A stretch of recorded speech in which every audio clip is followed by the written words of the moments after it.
அழிச்சிருவானே. நீ வெளியே வர்றதுக்குள்ள நான் அவனை போட்டுறேனே. முதல்ல அவன் கிட்ட இருந்து உன்னை காப்பாத்திக்கிற வழியை பாடுறா. இன்னும் 3 நாள்ல நான் வெளியே வந்துருவேன். இப்போ நான் சொல்றத மட்டும் செய்.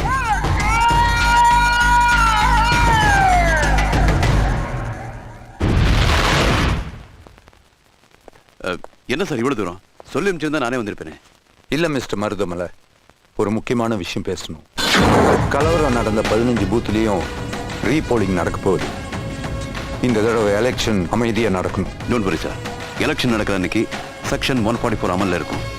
ரீபோலிங் நடக்கிற 15 பூத்துலயும் ஃபுல் ப்ரொடக்ஷன் கொடுத்துறோம். அட் எனி காஸ்ட் மக்களுக்கு எந்த பிரச்சனையும் வராது சார். சண்முகராஜன் எலெக்ஷன் தேதியில பிரச்சனை பண்ணுவான்னு கிரைம் பிரான்ச்ல இருந்து எனக்கு இன்ஃபர்மேஷன் கொடுத்துருக்காங்க.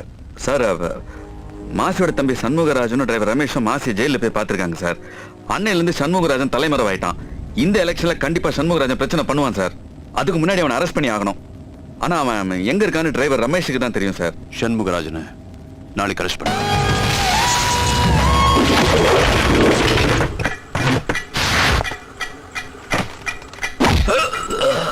சண்முகராஜ் எங்க இருக்கா தெரியாது. நீ அவன் கூட செஞ்ச தப்பெல்லாம் எனக்கு நல்லா தெரியும். மரியாதையை அப்ரூவர் ஆயிட்டா உன் பேர்ல இருக்கிற கேஸ் எல்லாம் க்ளோஸ் பண்ணிட்டு உன்னை காப்பாத்திடுவேன்.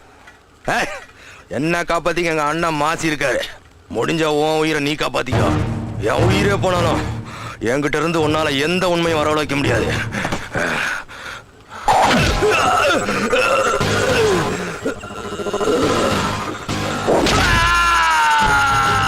என்ன நினைச்சிட்டாம அடிச்சு அடியில அந்த ரமேஷ் உண்மையில கக்கிட்டா நாளைக்கு காலை அவனை கோர்ட்ல பிரசன்ட் பண்ணணும். அதுக்குண்டான ப்ரொசீஜர்ஸ் ரெடி பண்ணுங்க. அவன் கொடுத்த ஸ்டேட்மெண்ட் படி சண்முகராஜனை உடனே நம்ம அரெஸ்ட் பண்ணலாம். கம் அலாங், ஹரி அப் எவரிபாடி. ரமேஷ் அடிச்ச அடியில உங்களுக்கு எதிராக சாட்சி சொல்றதுக்கு அவன் அப்ரூவ் ஆயிட்டான். நாளை காலையில் அவனை கோர்ட்டுக்கு கொண்டு போறாங்க. அங்க போய் எல்லா உண்மையை சொல்லிட்டானா உங்க தம்பியை காப்பாற்றவே முடியாது. நாளைக்கு அவன் கோர்ட்டுக்கு போக மாட்டான். நான் சொல்றத மட்டும் செய். சரிங்க, அப்படியே பண்றேன்.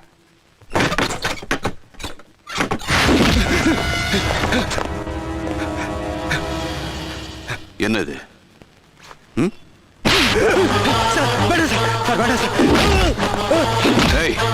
டிபார்ட்மெண்ட்ல சில பேர் செய்யற தப்பால பப்ளிக் நம்மள மாமா பையன் கூப்பிடுறாங்க.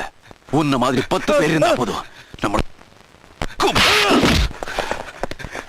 செய்யற தொழிலுக்கு பண்ற துரோகம் கட்டின பொண்டாடி 4 பேருக்கு கூட்டு கொடுக்கறது சமண்டா. கவர்மெண்ட்ல வேலை செய்யற ஒவ்வொருத்தரும் பப்ளிக் சர்வீஸ் கமிஷன் எக்ஸாம் எடுத்து தாண்ட வருவாங்க. ஆனா உன்ன மாதிரி ஆளுங்க வேலைக்கு சேர்ந்த உடனே பப்ளிக்கும் மறந்துருங்க, சர்வீஸும் மறந்துருங்க. வெறும் கமிஷன் மட்டும் மைண்ட்ல வச்சு வேலை செஞ்சா பப்ளிக் எப்படி நம்மள மதிப்பா? எல்லா ஸ்டேஷன்லயும் இப்படிதான் வாழணுங்கிறதுக்காக நேதாஜி, அண்ணா, மகாத்மா காந்தி இப்படிப்பட்டவங்களோட போட்டோல மாட்டி வச்சிருக்காங்க. இன்னொரு பக்கத்துல எப்படி எல்லாம் வாழக்கூடாதுங்கிறதுக்காக ரவுடி, கிரிமினல், அக்யூஸ் இவங்க போட்டோல மாட்டி வச்சிருக்காங்க. இவங்க 2 பேருக்குள்ள வித்தியாசம் நமக்கே புரியலன்னா மக்கள் எப்படி புரிஞ்சுப்பாங்க? எப்படிடா புரிஞ்சுப்பாங்க? ஓகே, வாங்கின கமிஷனுக்கு வேலை செஞ்சிருக்க. வாங்கின சம்பளத்துக்கு அட்லீஸ்ட் ஒரு நாள் ஒரு உண்மையான போலீஸா வேலை செய். Come on, tell me, Shanmugarajan எங்க இருக்கா?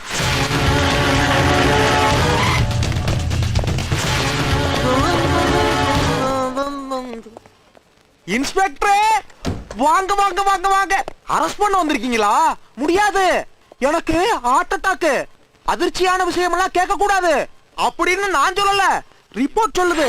பாக்குறீங்களா? டாக்டர், எஸ் வாரண்ட் இருக்கு. இவர் அரெஸ்ட் பண்ண வந்திருக்கோம். வெளியில ஐசியூன்னு போர்டு இருக்குல்ல, அவர் ஹார்ட் பேஷண்ட். அவரை டிஸ்டர்ப் பண்ணாதீங்க. ஏதாவது ஒண்ணு ஆச்சுன்னா நாங்க தான் பதில் சொல்லணும். அதான் சொல்லிட்டாங்கல்ல, போங்க சார். பக்கா சட்டை போட படுத்திருக்கான். என்ன சார், நம்ம நினைச்ச மாதிரி ஒண்ணுமே நடக்கலையே. நம்ம நினைச்சதெல்லாம் நடந்த ஆண்டவதுக்கு டோரி பிடிச்சிடலாம். ஹாஸ்பிட்டலுக்கு போய் அரெஸ்ட் பண்ண முடியாம திரும்பி வந்துட்டு இருக்கியா? அதான் ஹார்ட் அட்டாக்னு சொல்லி தம்பியா ஹாஸ்பிட்டல்ல சேஃபா வச்சிருக்கேனே. அவன் டாக்டர் சொல்ற வரைக்கும் பெட்ல இருந்து ஏந்திருக்க மாட்டான். நீ அவனை அரெஸ்ட் பண்ண முடியாது. கொஞ்சம் அசந்ததுல என் ஒரு தம்பிய நீ புத்திசாலித்தனமா சாகடிச்சிட்ட. இனிமே நீ என்ன ஜெயிக்க முடியாதுடா. ஐசியூல இருக்கிற பேஷண்ட்டை உடனே டிஸ்சார்ஜ் பண்ணிடுங்க. ஹலோ, ஹெல்த் டிபார்ட்மெண்ட்ல இருந்து பியூன் கந்தசாமி பேசுறேன். சீஃப் டாக்டர் இருக்காங்க. நான் தான் சீஃப் டாக்டர் தான் பேசுறேன். டாக்டர், நம்ம ஹாஸ்பிடல் மேல நிறைய கம்ப்ளைண்ட் வந்திருக்குன்னு ஹெல்த் டிபார்ட்மெண்ட்ல இருந்து பெரிய பெரிய ஆபீசர்ல இன்ஸ்பெக்ஷன் வந்திருக்காங்க சார். கொஞ்சம் எச்சரிக்கையா இருங்க சார். ஹெல்த் டிபார்ட்மெண்ட்ல இன்ஸ்பெக்ஷன் வராங்க. இருக்கிற எக்ஸ்ட்ரா பெட் எல்லாம் தூக்கிடுங்க. பேஷண்ட் தவிர வேற யாரும் இருக்க கூடாது. Come on quick.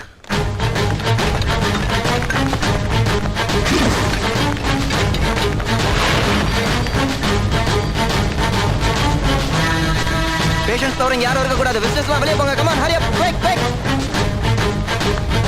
ஏய் சொல்றா. சார் வேண்டாம். பாட்டில் போட்டேன். நர்ஸ் போடு.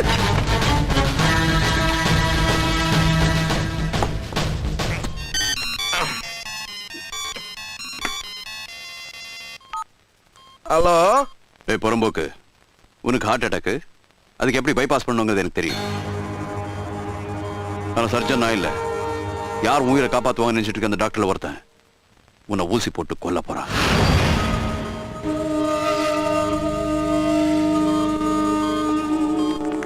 டாக்டர் எல்லாத்தையும் கிளியர் பண்ணியாச்சா? எல்லாம் ஓகே. ஆனா அந்த சண்முகராஜ் மட்டும் குடிச்சிட்டு கலாட்டா பண்ணிட்டு இருக்காரு. ஒரு ஸ்லீப்பிங் டோஸ் கொடுத்து படுக்க வச்சிட வேண்டியது. Okay doctor.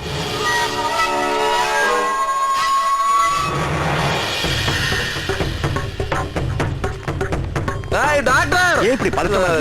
வெறும் ஸ்லீப்பிங் டோஸ் தான். ஏண்டா ஏண்டா பணத்தை வாங்கிட்டு என்னை விட அவன் அதிகமா பணம் கொடுக்கவும் என்னை கொல்ல பாக்குறியா? வீணா டென்ஷன் ஆகாதீங்க. இந்த இன்ஜெக்ஷனை போட்டுக்கிட்டா நிம்மதியா தூங்கலாம். ஆமாடா, இந்த இன்ஜெக்ஷனை போட்டா ஒரே அடியா தூங்கிடலாம். இல்ல மிஸ்டர் சண்முகராஜா, நான் சொல்றேன். ஏய், டாக்டர், டேய், டாக்டர், டேய். மிஸ்டர் சண்முகராஜா, ஏய், போடா, ஃப்ராடு. அசந்தா கொல்ல பாக்குறாங்களே.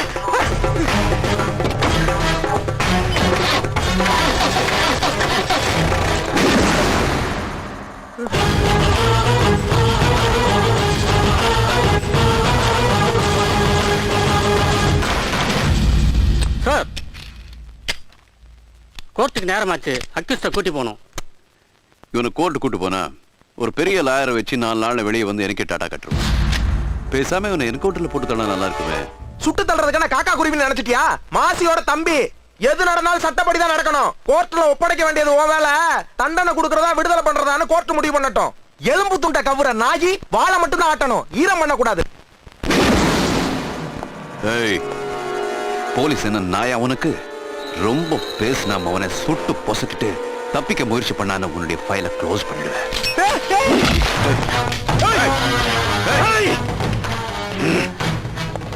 ஐயா, இந்தாங்க சாவி. தப்பிச்சு போயிடுங்க. இங்க இருந்தீங்கன்னா உங்களை என்கவுண்டர்ல போட்டு தள்ளுவான். உங்களை உயிரோட கொண்டு போக மாட்டோம். தப்பிச்சு போயிடுங்க. என் வேலையே போனாலும் பரவாயில்ல, நீங்க தப்பிச்சு போயிடுங்க. ஏய், எங்க அண்ணன் ஆண்டவ மாதிரி அவருக்கு எல்லா இடத்துலயும் ஆள் இருக்கும். வரதா? ஏய், என்ன பண்ணிட்டு இருக்க?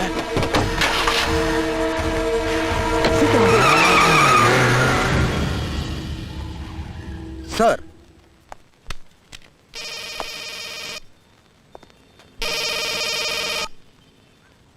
ஹலோ. என் ஆளை எனக்கு எதிராக சாட்சி சொல்ல கோர்ட்டுக்கு அனுப்பி வச்சிருக்கியா? அவன் போக மாட்டான். போர்த்துக்குள்ள பண்டி வெடிச்சு செதறிடுவான். பண்டிக்குள்ள பாம்பு வச்சிருக்கேன். தெரியும். ஆனா உனக்கு தெரியாத ஒரு விஷயம் சொல்ல கேட்டுக்க. வண்டியில போறது ரமேஷ் மட்டும் இல்ல, உன்னுடைய தம்பி சண்முகராஜன். என்னடா சொல்ற? டேய், சனி போன தனியா போகாது, துணை கேட்கும். இப்போ உன் தம்பியை நான் துணை காமிச்சிருக்கேன். இப்போ உன்னால முடிஞ்சா உன் தம்பியை காப்பாத்திக்க.